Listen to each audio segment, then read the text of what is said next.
بسم الله الرحمن الرحيم الحمد لله الذي بنعمته تتم الصالحات الحمد لله الذي هدانا لهذا وما كنا لنهتدي لولا أن هدانا الله وأفضل الصلاة وأتم التسليم على سيدنا محمد وعلى آله وصحبه أجمعين السلام عليكم ورحمة الله. Les savants de Usul al-Fiqh disent que l'impératif est synonyme d'obligation, sauf exception. Ainsi, quand Dieu nous donne un ordre dans le Coran, ça veut dire que l'on doit obtempérer, on doit obéir, on doit répondre à l'invitation divine. Al-amru yufidu al-wujub. C'est une règle pour bien comprendre les textes. Quand Dieu dit dans le Coran wa aqimus salata, accomplissez la prière. Qu'est-ce que ça veut dire? Ça veut dire que la prière, nous devons la faire de manière obligatoire, n'est-ce pas? Quand Dieu nous dit, après avoir parlé des boissons enivrantes, des jeux de hasard, de l'adoration des idoles, il nous dit fantahu, arrêtez. C'est un ordre. Donc, ça veut dire quoi? Ça veut dire on doit s'éloigner de ce que Dieu a interdit. Donc, quand le Coran donne un ordre, généralement, sauf exception, ça signifie que c'est une obligation que le musulman doit se soumettre. C'est clair? Très bien. Généralement, dans la sunna, quand le prophète sallallahu alayhi wa sallam nous invite à faire quelque chose, c'est une recommandation. Sauf quand il insiste ou quand son invitation correspond à un ordre qui est déjà existant dans le Coran. Et la sunna, elle vient l'expliciter, lui donner encore plus son caractère d'obligation.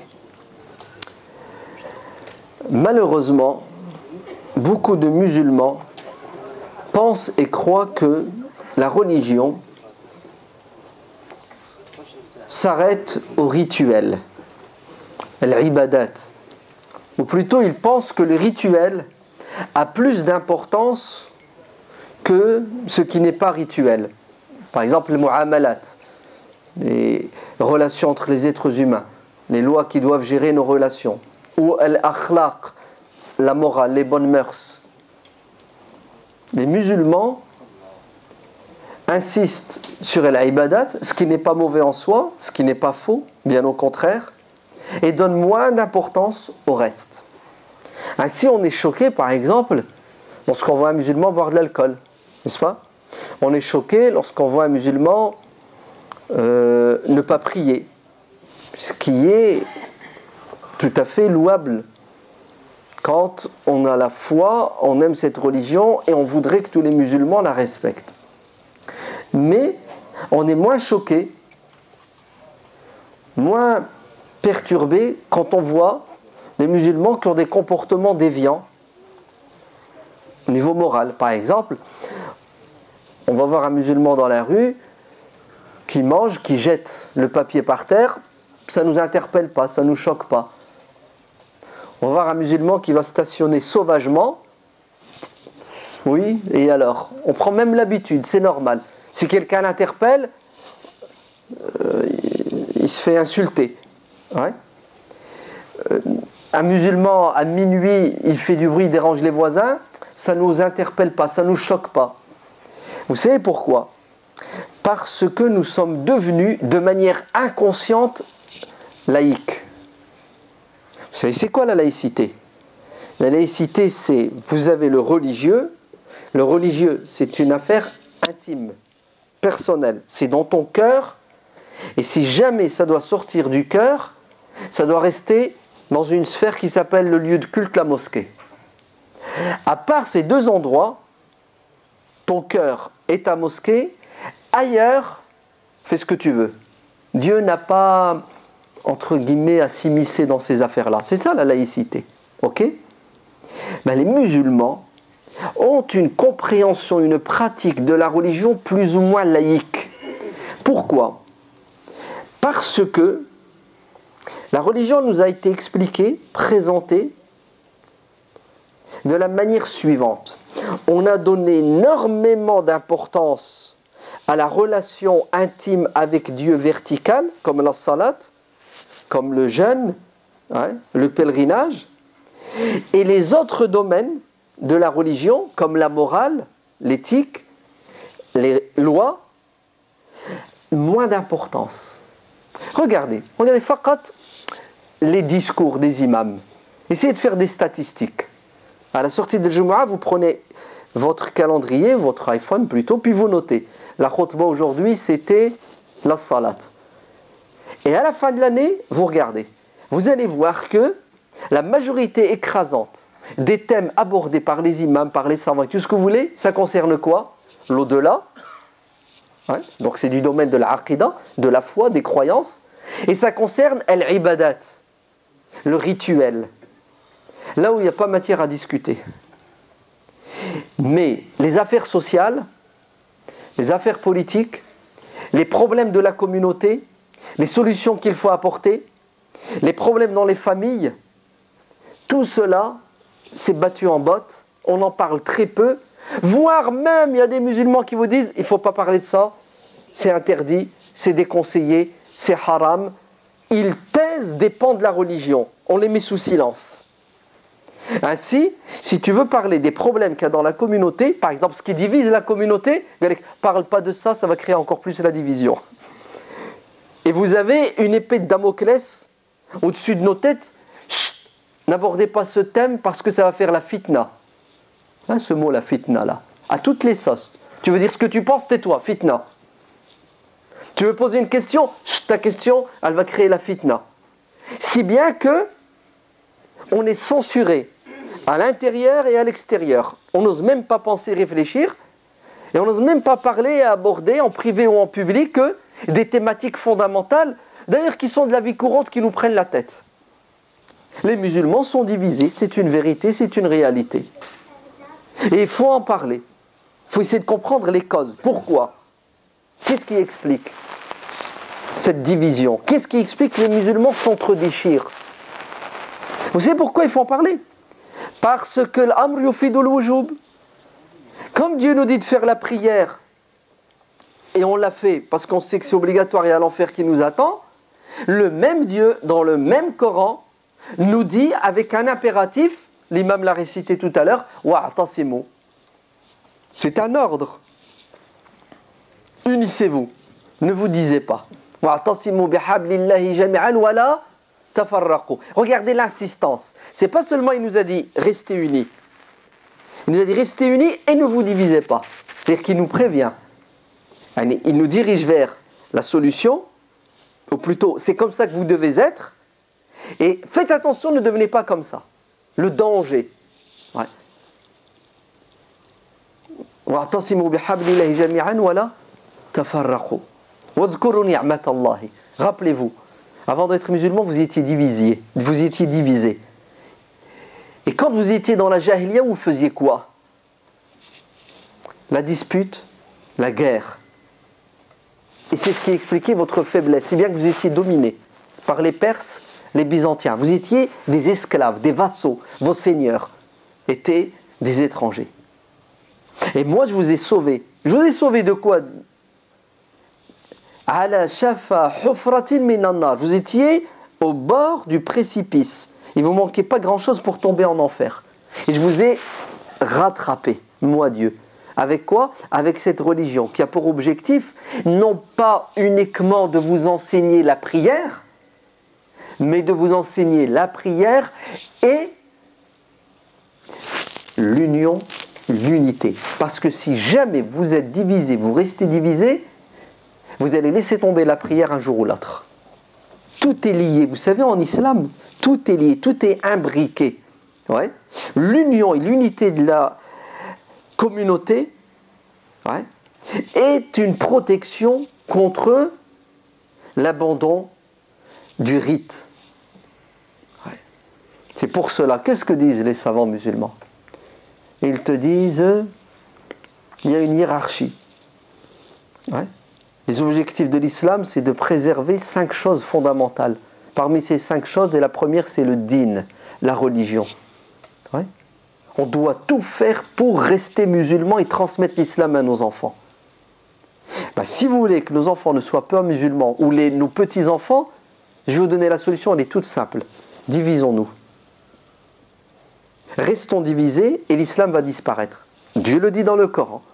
وَلَا تَنَازَعُوا فَتَفْشَلُوا وَتَذْهَبَ رِيحُكُمْ.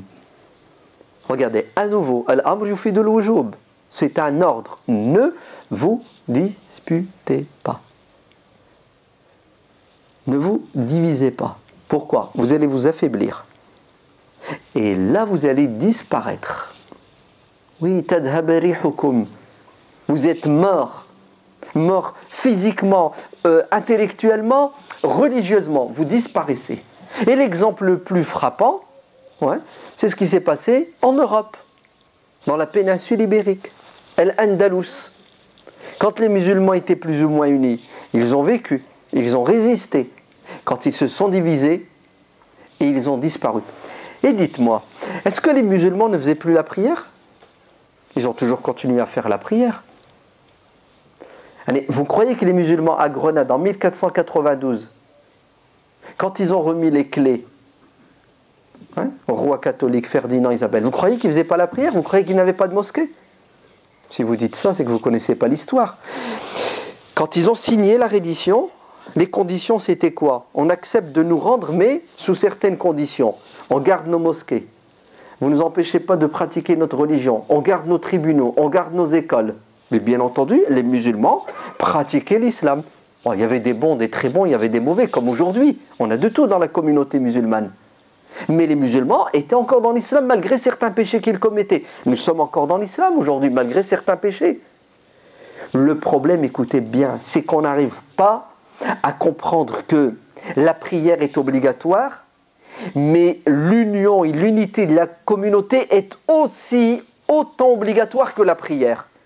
Et ne pas faire la prière, c'est un grand péché. Nous diviser, rester divisés, c'est un grand péché. Et c'est d'ailleurs à cause de ce péché que la prière va disparaître. Tout est lié. Divisés, les musulmans ont perdu leur unité, ils se sont affaiblis. 50 ans, 60 ans, 150 ans plus tard, plus d'islam en Andalousie. Vous avez vu? Plus de prière, plus rien du tout. D'ailleurs, à un moment donné, ils ne pratiquaient de l'islam que ce que le cœur permettait. C'est-à-dire, ils gardaient au fond d'eux-mêmes la flamme de la croyance. Il n'y avait plus de salat, plus de ramadan, plus rien du tout. Pourquoi? Est-ce qu'il n'y avait plus rien? Vous savez pourquoi? Parce qu'ils se sont divisés. Vous n'avez pas d'autre explication. Yusuf ibn Tashfin, rahimahullah, a été appelé au secours par Al-Mu'tamid ibn Abbad. Il lui a dit: venez, chers frères musulmans du Maghreb, nous aider. Nous sommes en danger. Yusuf, solidarité musulmane oblige. Il débarque. Il arrête Alphonse le Terrible, Adfonsho, Al-La'in. Qu'est-ce que dit Yusuf ibn Tashfin, Al-Mu'tamid ibn Abbad et tous les petits rois, les roitelets de l'Andalus, qui dirigent dans un petit califat? Regardez la bêtise. Et le mec, il a un petit département, et il l'appelle Ardul Khilafa, la terre du califat. C'est la grosse tête. Le mec, il croit qu'il est le centre du monde, il est le calife des musulmans. Regardez, même pas quelques centaines de milliers de kilomètres carrés, ils arrivent à quoi? À créer plus de 20 entités politiques qui s'entre-déchirent. Yusuf ibn Tashfin leur a dit: écoutez, je vous ai aidé, gratos, fils abilillah. Je vais partir, mais je vous donne un conseil. L'ennemi va revenir à l'attaque. Le seul rempart, c'est l'union, l'unité. Unissez-vous. Ils lui ont dit: ok, pas de problème, tu peux t'en aller. Et tout ce qu'ils voulaient, c'est se débarrasser de lui parce qu'ils avaient peur qu'il prenne le pouvoir et qu'il les... Vous voyez? Yusuf Nia, le musulman, il est bon. Il s'en va. Vous savez ce qu'ils ont fait? Ils ont recommencé à se diviser.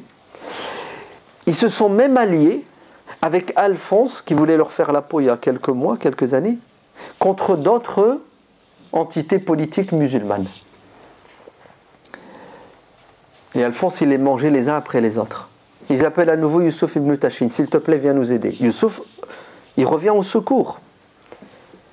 Il leur a dit, vous avez déconné les mecs. On s'est mis d'accord, vous devez rester unis. Youssouf s'en va, mais cette fois il laisse quelques centaines, quelques milliers de soldats pour faire peur à l'ennemi. Vous savez qu'est-ce qu'ont fait les petits rois, là, les pseudo-rois, les pseudo-califes d'Andalousie? Quand Youssouf a laissé ses soldats pour dissuader l'autre de les attaquer, écoutez ce qu'ils vont faire. Ils vont s'allier avec Alphonse contre Youssouf ibn Tachfin. Allez, Youssouf ibn Tachfin, qui est venu à 2 reprises se sacrifier pour eux, il s'allie contre l'ennemi de la veille. D'ailleurs, c'est encore leur ennemi, mais l'intérêt suprême de leur État passe au-dessus de toutes les considérations philosophiques, religieuses, éthiques et morales. Et ils vont prendre les armes et combattre Youssouf ibn Tachfin. Mais Alphonse, il est content, il n'est pas content, Alphonse. Il est heureux. Il est heureux. Il a en face de lui des... Bon, on va être gentil. Hein? On va être gentil avec... ouais. Que Dieu leur pardonne. Mais ils ont commis un crime. Hein? Un crime terrible. Vous entendez? Un crime terrible. Eh oui. Imaginez-vous les milliers de femmes qui ont été violées, qui ont été converties de force. Les dirigeants. Le comble du comble, vous savez c'est quoi? C'est qu'ils ne veulent pas tirer des leçons. La division, c'est un crime. Pas politique uniquement, mais un crime religieux. Le prophète sallallahu alayhi wa sallam dit « La tarji'u kuffaran ba'di » Ne redevenez pas des mécréants après ma mort, en vous divisant et en vous entre-déchirant. Allez, des mécréants, ne vous comportez pas comme les mécréants avant l'islam. D'ailleurs, vous étiez comme ça avant. Maintenant, vous êtes unis grâce à l'islam. Ne retournez pas dans l'erreur dans laquelle vous étiez plongé avant l'avènement de l'islam. Mais les musulmans, subhanallah, ne considèrent pas ce pilier à sa juste valeur. Et ils se divisent pour un oui, pour un non, pour des pacotilles. Et quand tu leur apportes des solutions concrètes, ils font de la résistance. Ne savent-ils pas qu'ils sont en train de commettre un crime contre les générations à venir? Contre les générations, ils ne voient pas le danger, les pauvres. Ils ne veulent pas tirer des leçons de l'histoire. Et Dieu le dit à plusieurs reprises dans le Coran. An aqimu dina wala tatafarraqu. Pratiquez la religion. Ne vous divisez pas. C'est ce que ça veut dire la pratique de la religion? Ça veut dire ne pas se diviser. Ah non, on croit qu'on pratique le din quand on fait la prière. Ben vous savez aujourd'hui ce que font les musulmans? Ils utilisent le din pour diviser la communauté. Et le din devient source de division. Le din qui a pour objectif de nous souder, de nous unir, c'est lui qui est une des causes principales aujourd'hui de la scission et de la division dans la communauté. Au nom du din, on se bouffe la gueule, on se tire dessus, on se fait la guerre, on s'élimine. Est-ce que vous vous rendez compte qu'à un moment donné de l'histoire de l'islam, dans une ville, les musulmans se sont réveillés un matin, ils étaient 2 groupes. Écoutez bien, hein, accrochez-vous à votre tapis. Ça fait mal quand on entend des choses comme ça, mais c'est le waqi', c'est la réalité. Les Shafi'ites et les Hanafites. Ok? Donc vous savez ce que c'est? Des écoles de fiqh. Ouais. L'imam Shafi'i a une approche, une interprétation. L'imam Abu Hanifa diverge avec lui dans certains domaines. L'imam Malik diverge. Vous le savez ça. Hein? Il y a de la divergence. Ben écoutez, la divergence a mené à la division. La division mène à la haine. La haine mène à quoi? À la volonté d'éliminer l'autre. Ben écoutez, l'histoire nous apprend que dans cette ville, ils se réveillèrent un matin. Bon, ils avaient déjà préparé les ingrédients. Et les Shafi'ites vont éliminer les Hanafites. La guerre, et ça va se terminer avec un génocide local. Non, vous ne comprenez peut-être pas ce que je viens de dire. Les Shafi'ites se sont réveillés un matin, ils ont décidé de se rapprocher de Dieu. Ouais. Oui. Et ont tué leur frère. Mon œil. Ouais.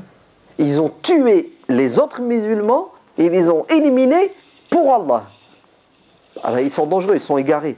C'est les Hanafites. Et ils les ont tués. Regardez comment le sang du musulman, à un moment donné, n'a plus de valeur et d'importance. Au nom du din, pour protéger le din. C'est terrible ou c'est pas terrible? Attendez, quand je vous dis les ont éliminés, c'est-à-dire les hommes, les femmes et les enfants. Hein. Tuez-les tous, Dieu reconnaîtra. Les siens, c'est nous, les Shafi'ites qui avons tué les Hanafites. C'est pas un truc de malade, ça? Tu dis, c'est pas possible que les musulmans soient arrivés à ce degré de bassesse. Attends, ils avaient le Coran? Ils l'avaient. Mais bien sûr qu'ils l'avaient. Et le problème n'est pas d'avoir le Coran ni la Sunna. Le problème, c'est d'avoir une bonne compréhension du Coran et de la Sunna. Quand les musulmans sont prêts à se disputer, à se diviser sur des choses secondaires, et ils délaissent un pilier de l'islam qui est l'unité, l'union. C'est qu'ils n'ont rien compris. Tout est inversé. Je vais vous donner un exemple frappant. Écoutez bien. Regardez jusqu'où va la bêtise chez les musulmans. Il y a un hadith. Ouais, un hadith. Comment je vais les appeler? Pas les malades, voilà, comme ça qu'on va les appeler. Ouais, ils adorent ce hadith. Ouais, et ils le répandent, ils en ont même fait presque un hadith central, un pilier de l'islam. Le hadith des hadiths. Vous savez lequel? Le prophète sallallahu alayhi wa sallam a dit: ma communauté va se diviser en 73 sectes. Les juifs se sont divisés en 71, les chrétiens en 72, vous les musulmans 73.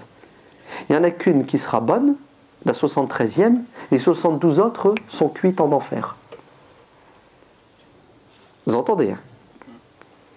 Résultat, il faut acheter ton ticket. Et te plante pas de numéro. C'est bien le 73. Si tu as le 65, tu es mort. Tu as vu les Hanafites, comment ils se sont fait massacrer? Ouais.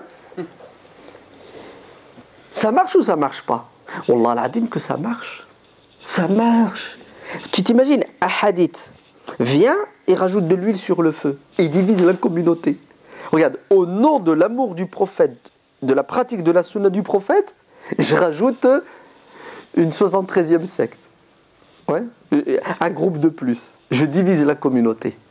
Alors que le Coran dit: wa'tasimo, accrochez-vous, ne lâchez pas la corde de Dieu.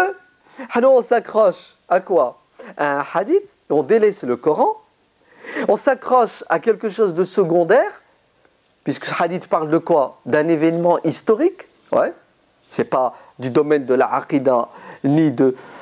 C'est même pas du domaine des fondements de la aqidah. Admettons que ça soit du domaine de la aqidah. C'est secondaire. Les piliers de la aqidah, on les connaît. Est-ce que vous comprenez qu'il y a un problème dans le cerveau des musulmans? C'est le fawda, c'est le désordre. Au nom de la sunna, au nom du din, je rajoute de la division dans la communauté.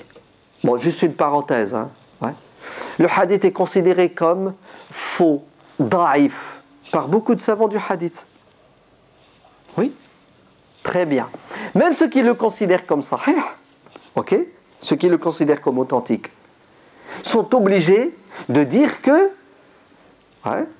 le hadith ne dit pas que les 73 groupes vont en enfer, car la fin du hadith, toute en enfer sauf une au paradis, est considérée comme fausse, shadda, n'est-ce pas, bizarre, et même elle est en contradiction flagrante avec le Coran. Est-ce que vous imaginez 90% de la communauté, tu l'envoies en enfer? Il reste que 10%? Où est la miséricorde de Dieu?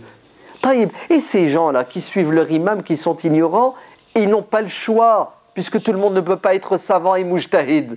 Donc ils vont tous en enfer aussi.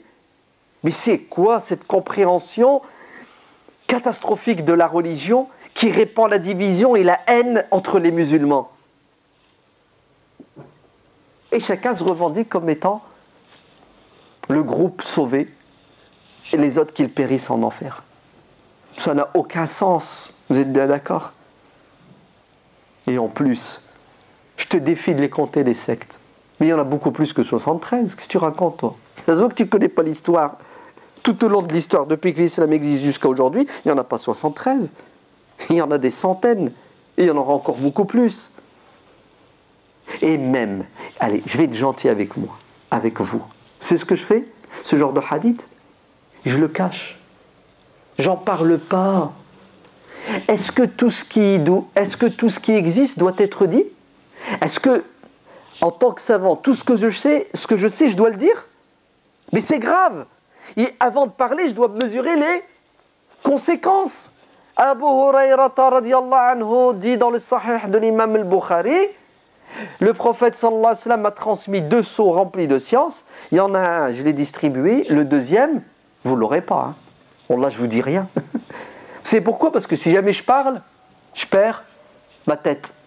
L'imam al-Bukhari dit, chapitre du fait de cacher une partie du savoir. Pourquoi? Pourquoi est-ce que tu dois taire une partie de ce que tu sais?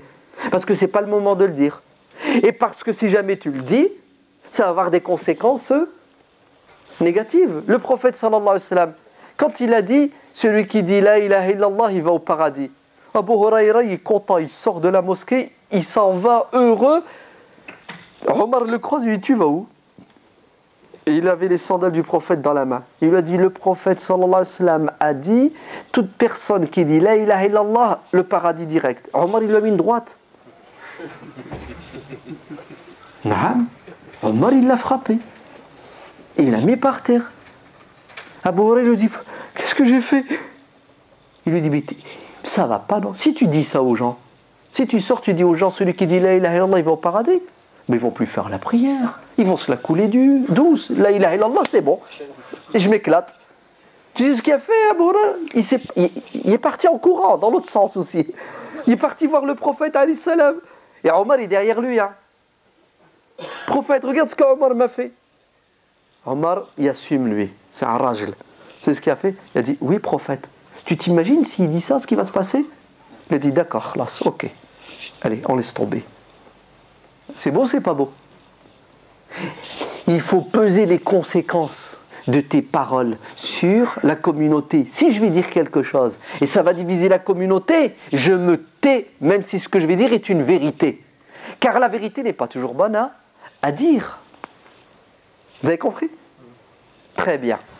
Qu'est-ce qui fait que nous sommes divisés? Première des choses qui explique notre division, ce sont les maladies du cœur. Les cœurs sont malades. Quand quelqu'un est atteint de maladie cardiaque, c'est une catastrophe. Les conséquences sont terribles sur le reste du corps. Et la première des maladies, c'est al-kibr, la grosse tête, l'orgueil. Ouais. Shaitan vivait avec les anges.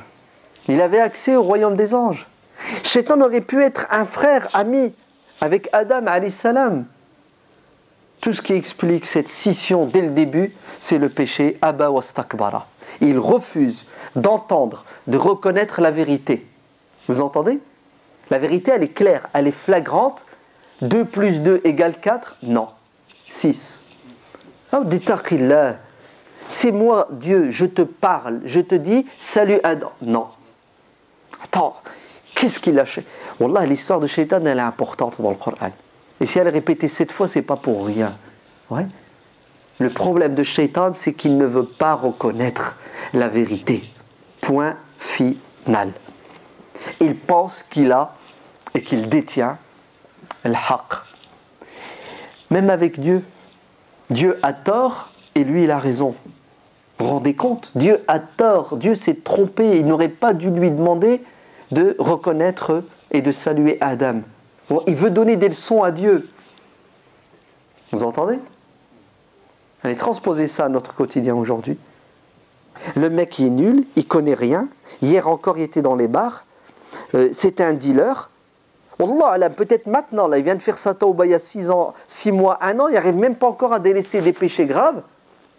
Et il te donne des leçons dans la religion. Ah oui, il va te dire, là, ça, tu sais pas, moi je sais. Pourquoi? Parce qu'il est malade. S'il avait la modestie, il se tairait, il aurait honte déjà du monde dans lequel il était, ça devrait le suivre quelques années, ok? Et deuxièmement, il prendrait le temps d'apprendre. L'imam, il a 30 ans d'islam, 30 ans de savoir, et le mec, il ose, sans connaissance, remettre en question. C'est dû à quoi? C'est dû à cette maladie qui s'appelle al-kibr. Et le prophète, sallallahu alayhi wa sallam, l'explique bien dans le hadith. Quand il a dit, celui qui a du kibr dans le cœur, il n'entrera pas au paradis. Il y a un sahabi qui a dit, prophète, mais on aime tous être bien habillés, bien chaussés, avoir une belle voiture, une belle maison. C'est humain. Le prophète lui dit non, c'est pas ça que la religion condamne. Profiter des belles choses qu'il y a sur terre. Ce que l'islam condamne, c'est une posture psychologique et intellectuelle satanique. Eh oui. Vous savez c'est quoi? Refus de la vérité. Et tu rabaisses les gens. Ouais. Tu es imbu de ta personne. Le péché pharaonique, Ana rabbukumul a'la. Je sais tout. J'ai toujours raison. Et j'aurai toujours raison. D'ailleurs, je ne peux qu'avoir raison, puisqu'il n'y a qu'une vérité, et c'est moi qui la détiens. Vous avez vu?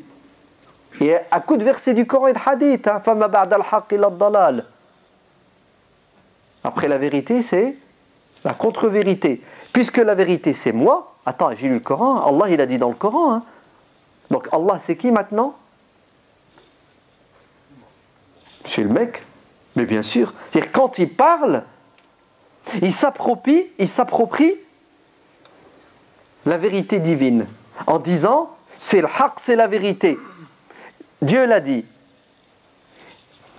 Calme-toi. Dis, je pense que Dieu a dit ça dans le Coran. C'est ce que j'ai compris. Non, le mec, allez, tous les savants qui se respectent, quand ils parlent à la fin, ils disent quoi? Allahu alam. C'est ce que ça veut dire Allahu alam. Ça veut dire ce que je dis est relatif. C'est ça que ça veut dire Allahu alam. Ce que je dis est relatif. C'est peut-être vrai, c'est peut-être faux. La vérité absolue, elle est chez Dieu. Elle n'est pas chez nous, les êtres humains. Chez nous, tout se discute. T'as beau être qui tu veux, tu peux te tromper, tu peux t'égarer. Conclusion. Parle avec modestie et avec retenue. Et mets-toi dans la tête, prépare-toi psychologiquement à avoir tort. Et automatiquement, tu sais ce que tu vas faire? Tu vas te taire et tu vas écouter l'autre. Et tu vas chercher, non pas sa faute, mais tu vas chercher ce qu'il dit de sensé, de logique et de vrai. Mais quand tu es dans la posture, vas-y, je t'écoute. C'est ce que ça veut dire ça, vas-y, je t'écoute. Ça veut dire cause toujours. La démocratie nous oblige à... non, la démocratie m'impose à te laisser parler. Si j'avais les moyens, ok, ta tête, elle serait déjà par terre. Oui, c'est la vérité. Vous voulez que je sorte encore des trucs dans l'histoire? Ta tête coupée. Et malheureusement, beaucoup de nos savants avaient cette posture qui est grave. Ah oui, il doit se repentir, sinon on lui coupe la tête. Pourquoi? Vous savez pourquoi il doit se repentir? Parce qu'il pense différemment de lui. Oui. Il doit se repentir, sinon on lui coupe la tête. Vous connaissez l'histoire entre l'imam Malik radiyallahu anhu et Abu Thawr? Non? Elle est terrible. Mais c'est bien. Nos salaf salih, ils n'avaient pas que des qualités. Ils avaient aussi des défauts. Il faut parler des défauts pour qu'on demande à Dieu le pardon pour eux et puis pour qu'on ne fasse pas les mêmes erreurs. L'imam Malik radhiyallahu anhu rapporte un hadith. Le hadith dit Al-bay'ani bil-khiyar ma lam yaftariqa. On fait une transaction commerciale. Tu veux me vendre ta voiture. Ok. Combien? 2000 euros. 3000. C'est Allah. 3000, j'accepte. On est d'accord? Le hadith dit en apparence. Le hadith dit en apparence. On s'est mis d'accord, là, verbalement. Ouais. C'est bon. Si tu t'en vas et tu reviens, tu n'as plus le droit de changer d'avis. Ok?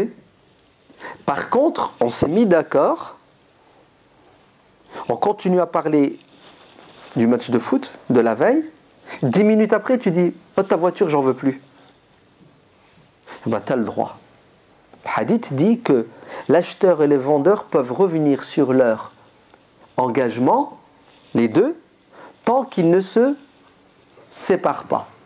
Dès qu'on se sépare physiquement, le contrat est irréversible. C'est une interprétation. L'imam Malik radhiyallahu anhu rapporte ce hadith. Vous êtes d'accord? Vous savez ce que dit l'imam Malik? Il dit non. On a le droit de changer d'opinion dans n'importe quel cas de condition. Pourquoi? Parce qu'il a dit moi j'habite à Médine, j'ai affaire aux enfants des compagnons, aux petits-enfants des compagnons. Ben ils ne suivent pas ce hadith. Ils ne le connaissent même pas d'ailleurs. Ouais. Ils se comportent autrement. Très bien. Quand ceci arrive aux oreilles d'un très grand savant qui s'appelle Abu Thawr, vous savez ce qu'il dit? Il dit Subhanallah. L'imam Malik rapporte un hadith du prophète sallallahu alayhi wa sallam et il dit le contraire du hadith. Il doit demander pardon et revenir sur sa décision, et s'il refuse et s'entête, que sa tête soit coupée. C'est terrible ou c'est pas terrible? C'est terrible. C'est horrible. Où est la tolérance? Etc. etc. Mais quand vous creusez un peu, vous comprenez pourquoi l'imam Abu Thawr a dit ça. Ouais. Regardez, ça, je vous lance ça, c'est à la chair de poule. Hein. Mais en vérité, il faut toujours voir ce qui se cache en dessous, ce qui se cache en dessous, c'est-à-dire le passé, l'historique, le psychologique, on va la faire à la Freud, l'enfance. Mais oui, qu'est-ce que vous croyez? Nous sommes le fruit de quoi? Notre éducation, du milieu dans lequel nous avons grandi, des influences.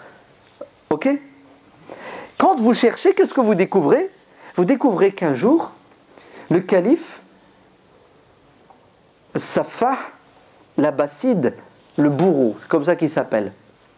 Quand il est arrivé à Médine pour faire le petit pèlerinage, il a convoqué 3 savants qui étaient dans l'opposition, qui critiquaient le pouvoir.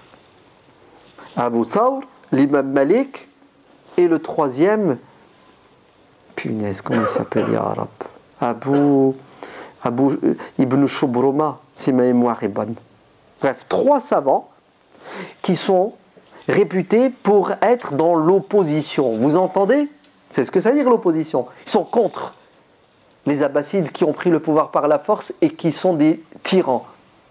C'est pour ça que quand on dit les salaf salih ne se soulevaient pas contre les dirigeants, c'est faux, c'est du mensonge.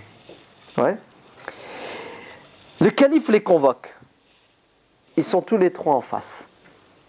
Donc Safah, il est sans pitié, il coupe les têtes lui. Hein. Il pose la question à qui? À Ibn Shubruma. Il lui dit, qu'est-ce que tu penses de moi? Qu'est-ce que tu penses de nous les Abbassides? Il lui dit, vous êtes des gens justes qui protégeaient la religion, qui répandaient le bien. Masha'Allah. Ça s'appelle comment? De l'hypocrisie. Très bien. Oui, ça s'appelle, il a flippé, il a peur, donc il a caressé dans le sens du poil pour sauver sa peau. On est d'accord? Toi, tu penses quoi, l'imam Malik? savez qu'est-ce qu'a dit l'imam Malik? En résumé, hein, il a dit, celui qui fait du bien, tant mieux pour lui, celui qui fait du mal, tant pis pour lui. Au suivant, toi, Abu Thawr, vous êtes des voleurs, des tyrans, des dictateurs, vous êtes le malheur de la communauté musulmane. Vous avez vu? Hadak Safah, il baisse la tête, il réfléchit, il leur dit, allez-vous-en. Ils s'en vont. Le lendemain, il prépare 3 sacs remplis d'argent. Il dit à son garde du corps, tu vas, tu frappes à la porte d'Ibn Shubruma, tu lui donnes. S'il refuse de prendre l'argent, tu lui coupes la tête. Tu vas chez Abu Thawr. S'il prend l'argent, tu lui coupes la tête. Tu vas chez l'imam Malik. S'il prend l'argent ou il le refuse, tu lui dis rien. L'imam Malik, il est resté dans le flou. C'est ça. L'autre, il l'a caressé dans le sens du poil. L'autre, il lui a rentré dedans. Le calife voulait voir s'ils allaient rester cohérents. S'ils n'allaient pas, eh ben, tous les 3 sont restés cohérents. On est d'accord? Depuis ce jour-là, Abu Thawr, il en a plein la patate contre qui? Contre l'imam Malik. Parce qu'il considère que l'imam Malik, là, l'a trahi. Il n'a pas eu le cran et le courage, comme lui, de dire en face du tyran ce qu'il dit dans son dos. L'imam Malik, 50-50, il a pesé le pour et le contre. C'est son opinion, c'est sa position. Mais vous comprenez maintenant pourquoi Abu Thawr, il a eu des propos durs envers l'imam Malik. Vous avez vu, il faut toujours chercher ce qui se passe dans le passé, la tête de la personne pour comprendre ses comportements. Très bien. Ton interprétation, ta compréhension de la religion sous l'angle de ta posture psychologique malade, tu détiens la vérité, tu es le seul à la détenir et la première source de division. Parce que l'être humain normalement constitué n'accepte pas d'être dominé par son semblable. Et la dictature intellectuelle est insupportable comme la dictature militaire. Et un esclave ne pense qu'à une chose, c'est à se sauver, à se soustraire de la tutelle de son tyran, de son maître. Ainsi, pour résoudre ce problème, il faut que nous soyons modestes, il faut qu'on combatte le kibr qu'on a dans le cœur, à tous les niveaux, au niveau intellectuel, au niveau religieux, au niveau social, et que l'on parte du principe que Allahu yahkumu baynana wa baynakum. Celui qui détient la vérité et qui va dire qui a raison, qui a tort, c'est Dieu tout seul. Sur terre, on reste modeste et on relativise nos pensées et nos propos. Vive l'imam Shafi'i radiyallahu anhu. Il a apporté la solution, elle est trop belle. Vous savez ce qu'il a dit? Ra'yi yahtamilu, ra'yi sawab yahtamilu al-khata, wa ra'yu ghayri khata yahtamilu as-sawab. Je pense avoir raison, ouais, et je pense que toi tu as tort. Mais, regardez ce qu'il dit, il se peut que ce soit toi qui aies raison et moi qui ai tort. Vous avez compris? Ouais. Conclusion, je peux changer d'opinion. Je n'ai pas d'a priori ni d'idéologie. Et pour que je change d'opinion, il faut que je sois capable d'entendre que la vérité puisse sortir de ta bouche. Ouais. Et les prophètes étaient comme ça. Les prophètes écoutaient leurs disciples. Omar ibn al-Khattab, je vous ai cité le hadith tout à l'heure. Quand il a dit au prophète alayhi salam que dire ce hadith, les conséquences vont être néfastes, le prophète, qu'est-ce qu'il a dit? Il a dit à Omar, comment tu oses quoi? Arrêter quelque chose que j'ai décidé? Omar lui a dit, ok. Le prophète a dit à Omar, ok. Regardez, comment le prophète n'hésite pas à quoi? À faire marche arrière. Et pourtant, c'est le messager de Dieu. C'est le le messager de Dieu, sallallahu alayhi wa sallam. Et aujourd'hui, on a des gens, quand ils parlent, c'est ce qu'ils disent. Hada wal haq, c'est ça la vérité, tout le reste c'est de l'égarement. Et ceux qui ne pensent pas et qui ne croient pas comme ça, hisabuhum ala Allahi shadid. Ils ne sont pas clairs devant Dieu. C'est-à-dire que le mec, il ne lui reste plus qu'à dire de manière claire et nette, ils vont en... Et oui, c'est ce qui s'est passé. Écoutez, c'est ce qui s'est passé tout au long de l'histoire de l'islam. À chaque fois que certains ont cru détenir la vérité absolue, ils ont exclu les autres du paradis. Ça s'appelle le takfir, l'excommunication. Tu ne peux pas être musulman comme moi, puisque tu n'as pas le même avis que moi. Il y en a un des deux qui est musulman. Puisque c'est moi qui suis musulman, toi tu es mécréant. Oh, la ilaha illallah Muhammad Rasulullah. Non, c'est du baratin. Ah, tu ne fais pas la prière, tu es kafir. Vous entendez? Tu ne fais pas la prière, tu es kafir. La ilaha illallah Muhammad Rasulullah, j'y crois pas. Regardez, on est passé dans les procès d'intention. Vous avez vu? Coupe-lui la tête. Il ne fait pas la prière, coupe-lui la tête. C'est ce qui s'est passé. Il y en a encore aujourd'hui qui le crient haut et fort sur les toits. Hein. L'intolérance, vous entendez, est un crime qui explique entre autres la division dans la communauté musulmane. On ne supporte pas la divergence, on ne supporte pas la différence. Alors qu'Allah nous a créés différents. Et c'est Allah qui veut qu'il y ait de la divergence. Sinon, il nous aurait clonés à faire classer. On serait tous des anges. Il n'y aura plus de problème. Non, vous vous trompez. Ah non, le prophète sallallahu alayhi wa sallam a été questionné par Dieu en ces termes. Fima yahtasimu al-mala'ul a'la. Au sujet de quoi se disputent les anges. Donc même les anges ne sont pas d'accord. Ils discutent sur certaines choses et chacun a son opinion et son avis. Et Hna, on veut cloner les gens au niveau intellectuel et religieux. La pensée unique, c'est de la dictature. Vous entendez? Donc ça, c'est la première cause. Maladie du cœur. Bon, je ne vais pas toutes les citer parce qu'on n'a pas le temps. Hein. Deuxième cause, deuxième raison qui explique la division. Le racisme, le nationalisme, voire même le tribalisme, ouais, qui existe encore. Et ça, Wallah al-Adim, c'est vraiment un non-sens. Comment un musulman peut-il être raciste? Alors que le béaba de sa croyance lui enseigne que c'est Dieu qui a créé les êtres humains. Et Dieu, sa créature est parfaite. Ouais. Alladhi khalaqal al-insana fi ahsani taqwim wa laqad khalaqna al-insana fi ahsani taqwim wa ahsana khalqahu. C'est-à-dire, cet être humain que tu as en face de toi, tu n'as pas à quoi? À le critiquer, à critiquer sa créature. C'est Allah qui l'a créé comme ça. Et en vérité, quand tu insultes quelqu'un par rapport à son physique, tu insultes Dieu. Ah oui, c'est direct, hein? Tu insultes Dieu.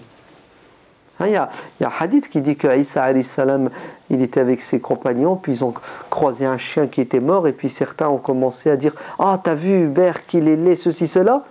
Isa leur a dit « Vous insultez qui? La créature ou le créateur ?» Allez, s'il est comme ça, c'est qu'Allah l'a fait comme ça. Ouais, quand vous voyez un tableau, le tableau il est pour rien, m'skin, c'est le peintre. Yallah, vas-y. Allez, vas-y. Ose dire que Hada il est nul parce qu'il est blanc, ou parce qu'il est noir, ou parce qu'il est jaune ou rouge. Tu insultes Dieu. C'est Dieu qui a mis les gens en peinture. C'est Dieu qui t'a créé grand, petit, etc., etc. C'est un péché grave qui touche le fondement de la croyance. Regardez comment le prophète sallallahu alayhi wa sallam va rappeler à l'ordre son épouse Aïcha radiallahu anha quand elle va se moquer d'une des épouses du prophète en insinuant qu'elle était bien portante physiquement. Le prophète lui a dit: tu sais ce que tu viens de dire là? Cette moquerie là, si elle se transformait en goutte d'eau et qu'elle se mélangeait avec l'eau qu'il y a sur Terre, l'eau de tous les océans, 75% de la Terre c'est de l'eau, ben, l'eau qu'il y a sur Terre changerait de couleur et d'odeur. Tellement ce que tu as dit, ça sent mauvais. C'est nauséabond. C'est terrible. Et les musulmans sont racistes. Astaghfirullah. Beaucoup de musulmans sont racistes.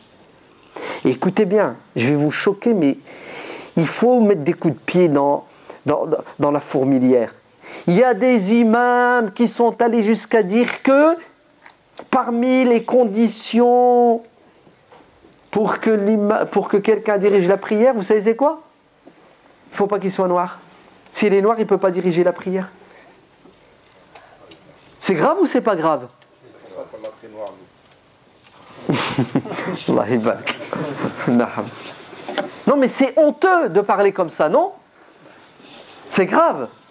Oui, oui, oui. Les aberrations existent chez nous musulmans. Non, il ne peut pas prier parce que il est manchot. Pourquoi? Parce que quand il se prosterne, le prophète sallallahu alayhi wa sallam a dit 7 membres doivent toucher le sol. Ouais.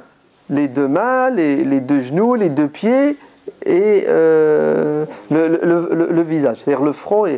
Donc comme il est manchot, il lui manque une jambe, mais il ne peut pas diriger la prière. Chauffons les débordements. Même l'handicapé mskin, hagro. Non mais sérieux. Bon, alhamdoulilah, ils n'ont pas tous dit ça, mais ça existe dans les bouquins. Donc, Allah yibarak fikoum, le racisme à la poubelle. Délaissez cette chose, elles sont mauvaises, dit le prophète alayhi salam. Qu'est-ce qui pue? Pour être clair, vous savez c'est quoi? Le tribalisme. Ouais. Ibbiyatul jahiliya, c'est comme ça que le prophète l'a appelé. Ouais. Nous sommes supérieurs. La race aryenne. La race, peuple élu. Qui ça? Nous les Arabes. Ah non, il y en a qui le disent. Hein. Attention, attention, touche pas aux Arabes. Hein. Ah, attention. C'est le peuple du prophète. Hein. Ils ont reçu le Coran. Hein. Les Arabes. Et c'est vrai que vous avez les musulmans, vous savez, de l'Asie. Quand ils voient un Arabe, un Arabe, donne ta main, donne. Et l'Arabe, il fait ce qu'il veut. Hein. Wallah, il leur fait ça pendant 2 heures, c'est un Arabe.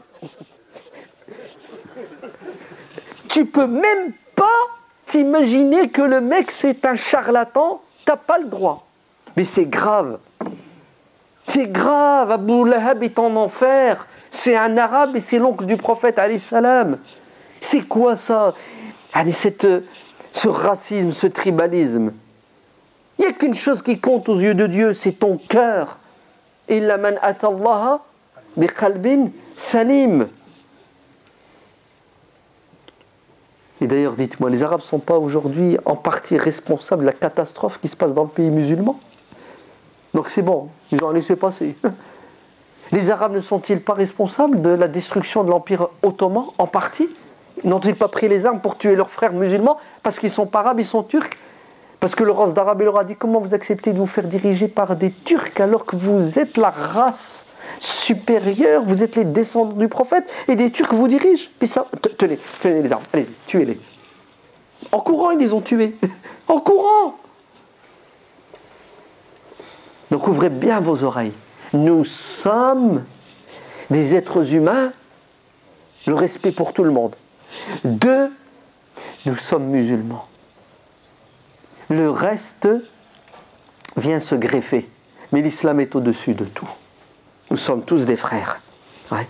Pas de différence entre un noir et un blanc. Vous connaissez les hadiths, ouais? Je ne sais pas vous les répéter tellement ils sont clairs, nets et convaincants. Le nationalisme est une catastrophe. Nous, la race supérieure. Les Algériens. Eh oui. Tu vas chez le Marocain, nous, les Marocains. On est au-dessus de la race algérienne. Alors là, tu tombes sur un Tunisien, il t'efface tout le monde. Tu te dis, comment ça? Ouais. Mais c'est... Wallah, tu deviens fou, tu pètes les plombs. La bêtise n'a pas de limite. Ils sont allés jusqu'à vous faire des mosquées. Mosquées marocaines, mosquées algériennes. Est-ce que vous vous rendez compte?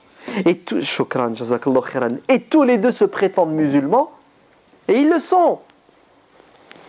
Tous les deux font la prière, et ils implorent Dieu. Ils se posent des questions. Ça fait 10 ans que je demande à Allah, et mes mains sont toujours vides. Mais rigolo, t'es pas dans la bonne mosquée. Ben oui, il est dans une mosquée algérienne, marocaine, il dit ya Allah. Non mais attendez, c'est pas possible. Attention, parfois les mosquées sont face à face. Hein. La ville où je suis né, où j'ai grandi, où je vis, elle s'appelle la ville de Denain, je la balance. Ouais. Wallah, les deux mosquées sont l'une en face de l'autre. Il n'y a qu'une place qui les sépare. Heureusement qu'elle est laïque. Hein, la place Gambetta. Sinon, Wallah, il aurait partagé. Parking marocain, parking algérien. Ah oui, ils n'ont pas de limite. Allez, Goulouli, billahi alaykoum. C'est grave ou c'est pas grave? Non, Wallah, c'est honteux. T'as les larmes aux yeux quand tu vois ça. Et ils sont allés beaucoup plus loin dans certaines mosquées. Écoutez bien. Jusqu'au tribunal. L'affaire 10 ans au tribunal. Des milliers d'euros. Les juges, les avocats, tout le monde. Entre eux, les Marocains. Les Arabes, Marocains, et les non-Arabes. Les Chleuh. Les Berbères. Naham. Au tribunal. Oui. Et tous les deux se disputent la mosquée au nom de quoi? Au nom de nous sommes la race supérieure. Mais alors là je ne vous parle pas du mariage. Hein. Allah dans le Coran il dit at-tayyibatu lit-tayyibin wa at-tayyibuna lit-tayyibat. Ouais. Et maintenant on a inventé un nouveau Coran. Les Marocains aux Marocaines, les Algériens aux Algériennes, les Turcs aux Turcs. Oui. Malheur à toi. Malheur à toi si ton cœur il s'accroche à une fille qui n'a pas le bon passeport. Suicide-toi tout de suite. Ah oui, c'est une catastrophe. Allah ibarak fikoum.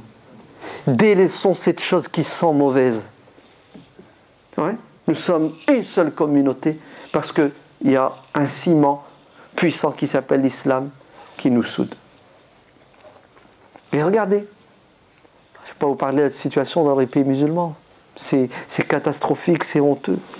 Comment une religion a remplacé l'islam, le nationalisme. Son prophète, c'est Nasser, Jamal Abdel Nasser. Bon, d'autres l'ont aidé, hein. Michel Aflaq, par exemple, ok, et d'autres. Hein. Tout ça pour contrecarrer la fraternité musulmane. Non, la fraternité arabe, le panarabisme. Ils sont toujours en voie de développement. Hein. Ouais. À cause de cette jahiliya. Donc, le nationalisme nous tue. J'espère, je vais vous donner la parole juste après, Inch'Allah. J'espère que, en France, ce cancer va disparaître avec la mort de nos parents. Que Dieu leur donne longue vie. Hein. Attention, dites pas qu'ils souhaitent la mort de nos parents. Hein. Ouais. Non, mais tu sais, les mises en garde, il ne faut pas grand-chose. Ouais. Ah, direct, coupe, et glisse une mise en garde. Non, mais c'est terrible. Non, nos parents vont mourir et nous, on va mourir juste après eux. C'est génération, c'est Allah qui l'a dit. Nos parents ont, ouais, malheureusement, ils ont ramené ça du bled, ouais, des restes de ce cancer. Et j'ai peur, ouais, que la deuxième et troisième génération ne réussissent pas à se débarrasser. D'ailleurs, à cause de quoi? À cause d'une nouvelle religion qui ne veut pas s'appeler religion, qui s'appelle le foot. N'est-ce pas? Le foot. Ouais. Vous avez vu, subhanallah, ils sortent avec les drapeaux. L'Algérie. On a gagné. Qui? Le Maroc. T'es marocain? Il y a de Marocains que le drapeau. C'est incroyable. Tu es né en France, tu vis en France, tu parles en français, tu rêves en français, tu fais tes conneries en français aussi, et regardez que je suis marocain. C'est bizarre, Allah al-Adim. Au lieu qu'ils sortent le drapeau français, non, il te sort un drapeau étrange et étranger. Et ça crée la division, ça crée la zizanie. Entre nous et entre nous, citoyens français. Mais oui, mets-toi à la place de ton concitoyen français, non musulman, gaulois. Dis-toi, t'es français. Attends, il y a 5 minutes, tu viens de sortir le drapeau français. Les mères, ils deviennent fous quand il y a des mariages. Ils deviennent fous, ils disent, je suis où? Ouagadougou? C'est quoi ce truc? Oui. Et tout ça, ça maintient, ça entretient la division dans la communauté. Bon, il y a d'autres... il y en a une troisième, bon, je vais le dire, allez. Ouais, allez, on n'a plus rien à perdre.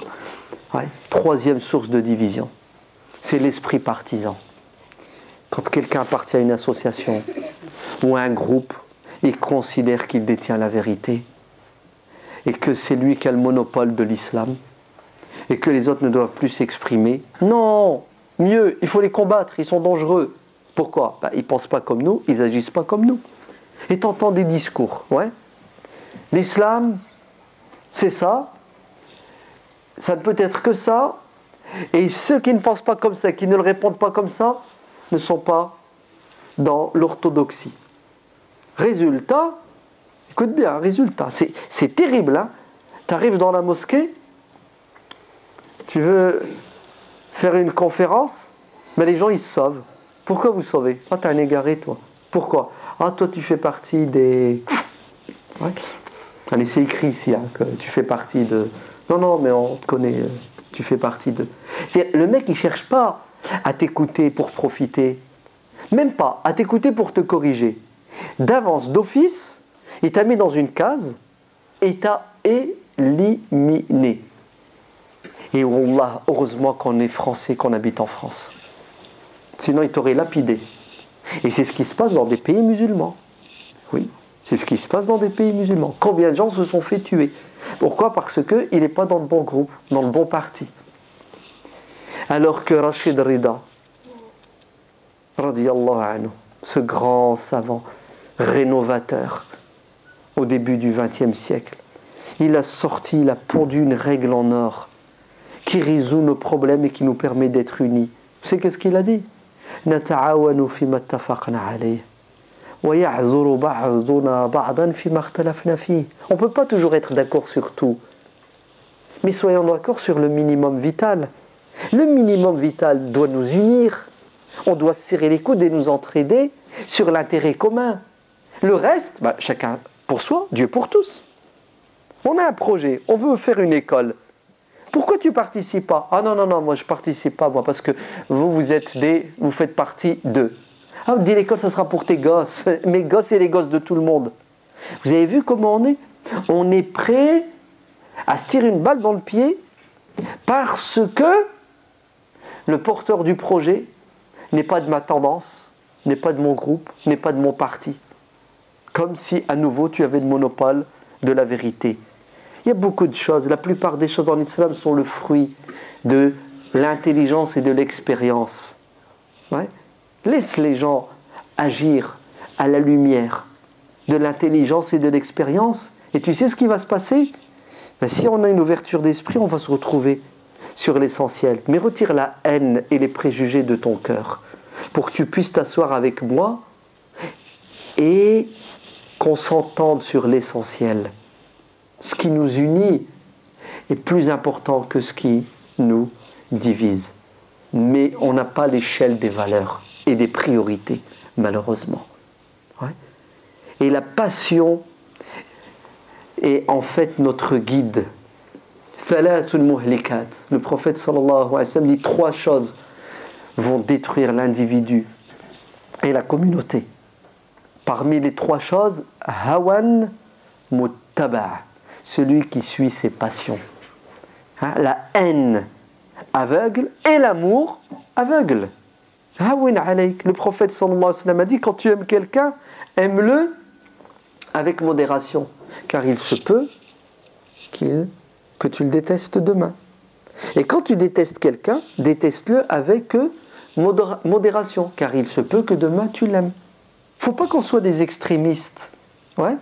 Et il faut qu'on prenne du bien de tout un chacun.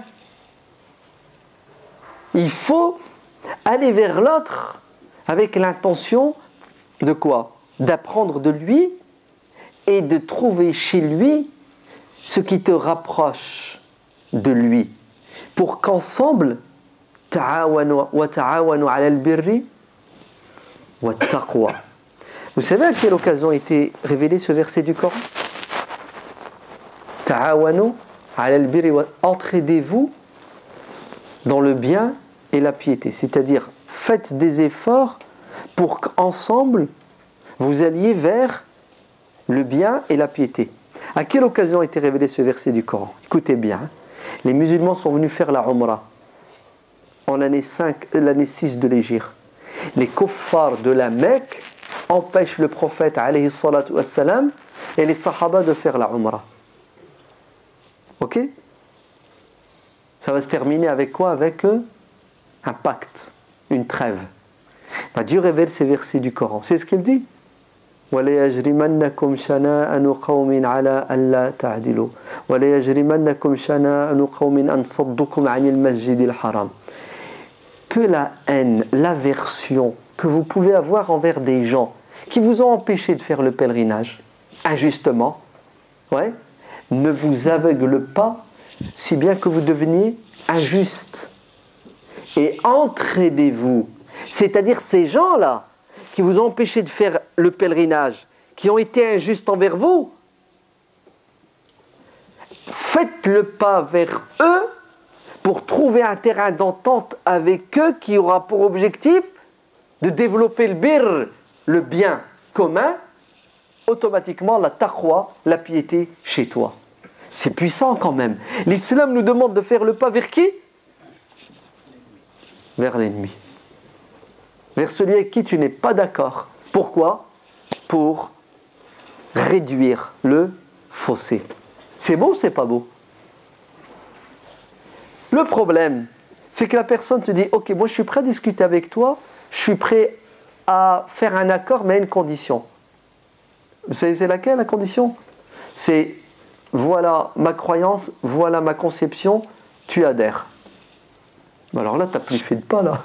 Là, tu es en train de m'imposer. Ah oui, mais moi, je ne peux pas mettre de l'eau dans mon thé. Parce que je pense avoir la vérité. On est revenu au problème du départ. Oh là là, on n'est pas sorti de l'auberge. C'est incroyable. Vous savez qu'est-ce qu'a fait Muawiyah ibn Abi Sufyan, radiyallahu anhu? Que Dieu lui pardonne aussi. Quand l'empereur byzantin a appris que Muawiyah était en conflit avec d'autres musulmans, il a dit c'est l'occasion en or, puisqu'ils sont en train de se faire la guerre, pour les attaquer. Tout de suite, Muawiyah lui écrit, lui dit écoute, tu vas te calmer, tu vas rester à ta place, sinon je vais faire la paix avec mon frère, et à deux on va venir te faire ta peau. Et l'autre il s'est calmé. Regardez, même ça les musulmans aujourd'hui ne l'ont pas compris. On n'est pas d'accord, ok. On a un ennemi commun qui veut ta peau et la mienne, espèce de rigolo, va. Viens. Viens à deux, on va se protéger. Parce que l'ennemi, il va te manger, il va me manger. Il va nous manger les deux en même temps ou l'un après l'autre. Unissons-nous sur l'essentiel. Ah non, mais sur la aqidah, il n'y a pas de discussion. Ah bon, sur la aqidah, il n'y a pas de discussion. Tu as reçu la révélation samedi soir, toi. Tu as le monopole de la compréhension de la aqidah. Wallah, c'est incroyable. Avec la bonne aqidah, la vraie, la seule aqidah qui existe, c'est la aqidah salafiyya, la mienne. Et 90% de la communauté, ils sont tous en enfer. Ils n'ont pas la bonne aqidah. Oh, vous avez vu le problème où il est? Ouais. Très bien. J'ai pas la bonne aqidah. Ok? Je suis un égaré. Mais ta survie dépend de moi. Puisque si on ne s'unit pas, tu vas te faire manger, je vais me faire manger. Parce que l'autre, l'ennemi, il te considère comme un égaré, il me considère aussi comme un égaré. Donc, unis-toi avec un égaré pour rester en vie. Franchement, business, non? C'est intelligent. Même ça, les musulmans l'ont pas, cette intelligence. Vous savez, de mettre de côté leurs divergences, leurs disputes, leur haine, pendant 10 ans, pour faire barrage à quoi? Regardez nos enfants dans quel état ils sont. Regardez nos enfants dans quel état ils sont. Regardez nos gosses Vers quoi ils glissent? Regardez. Maintenant, les musulmans, ils continuent à être divisés. Et quand ils vont grandir, leurs gosses, et qu'ils vont découvrir, ah, Ada il est pédophile, l'autre il est homosexuel, l'autre il est transsexuel. Ya Allah. Mais non, demande à Allah ce que tu veux. Allah il te dit, tu n'auras rien. Parce que je t'ai tout donné. Tu as fait la prière de l'Aïcha. L'imam il a dit, wa'tasimu bihablillahi jami'an wa la tafarraqu. Ouais. Et toi tu fais salam alaykum, tu vois ton frère, il n'y a pas la bonne barbe. Tu as la haine de lui parce qu'il ne pratique pas ta sunna, ta compréhension de la sunna. Allez, rentre chez toi. Roh, va. La télé s'occupe de toi, Internet il s'occupe de toi et de tes gosses. Ouais. Vous avez vu les musulmans? Ils sont sur des détails, des choses secondaires, des choses importantes, et ils délaissent le plus important, le plus urgent, le fondamental. Aucun sens des urgences et des priorités. Donc ils se divisent sur la couleur du tapis de la mosquée. Ouais. Des disputes dans les mosquées à cause de ça, la couleur. C'est grave ou c'est pas grave? Il fut un temps, ils se sont disputés sur les marches là. Vous avez vu le minbar là? 1, 2, 3, il y en a combien? 3 ou 4? Ah, c'est un minbar musulman, ça va, il y en a 3. Ah oui, ils se sont disputés, ils se sont fait des batailles rangées dans des mosquées à cause du minbar. Entre les pro-minbar à 3 marches, la sunna, et les contre-minbar à 15 marches, bid'a turque. C'est terrible, Allah al-Adim. Je termine avec une anecdote. Ouais. Et puis on s'arrête là. Vous avez peut-être des remarques, des critiques et des questions. Un jour, Hassan al-Banna, rahimahullah, il était à la mosquée. Il fait son dars. C'est l'heure de la prière. Celui qui fait l'adhan se met debout pour faire l'adhan, il fait l'adhan. C'est bon? Adhan terminé, c'est l'heure de la prière, il faut faire l'iqama. Manque de peau, il y en a un qui a fait l'iqama, qui n'est pas celui qui a fait... Non, il a voulu faire l'iqama. Donc il y en a un, il se met debout, il veut faire l'iqama. Celui qui a fait l'adhan lui dit non, c'est moi qui ai fait l'adhan, la sunna veut que celui qui fait l'adhan fait l'iqama. Là tu lui dis, pour qui tu te prends, t'as le monopole, moi je fais l'iqama. Ils ont commencé à se prendre le bec. Vous savez qu'est-ce qu'il a fait Hassan al-Banna? Direct, Allahu Akbar, il a commencé la prière. Ouais. Donc les autres, ils n'avaient pas le choix. La prière terminée, les deux rigolos là, ils ont oublié leur dispute. C'est qui le problème maintenant? C'est l'imam. T'as fait la prière sans l'iqama. Et vous savez ce qu'il va leur dire? Il va leur dire, l'iqama c'est quoi? C'est un fard ou une sunna? Bon, ça va, ils en avaient un peu dans la tête, c'est déjà pas mal. C'est une sunna. Il y a une objection? Tout le monde, sunna. Il dit, rester unis et ne pas se diviser, c'est quoi? Fard ou sunna? Allez, qu'il y en a un qui ose me dire c'est une sunna. Vous avez vu Donc, j'ai préféré faire un fard que de me prendre la tête avec une sunna qui nous divise. Regardez l'intelligence. Il faut savoir mettre de côté ce qui est secondaire et qui nous divise pour rester unis dans ce qui est fondamental, impératif, vital. C'est une question de vie ou de mort, pas de nous. Nous, ça va, là, on est vaccinés, là. Ouais. Nos enfants sont en danger de mort intellectuelle, c'est la catastrophe à l'école, spirituelle, ouais, morale, économique et tout ce que tu veux. Wallahu alam. Walhamdulillahi rabbil alamin. Il y a d'autres causes qui expliquent la divergence, mais bon, il faut en laisser pour la prochaine fois.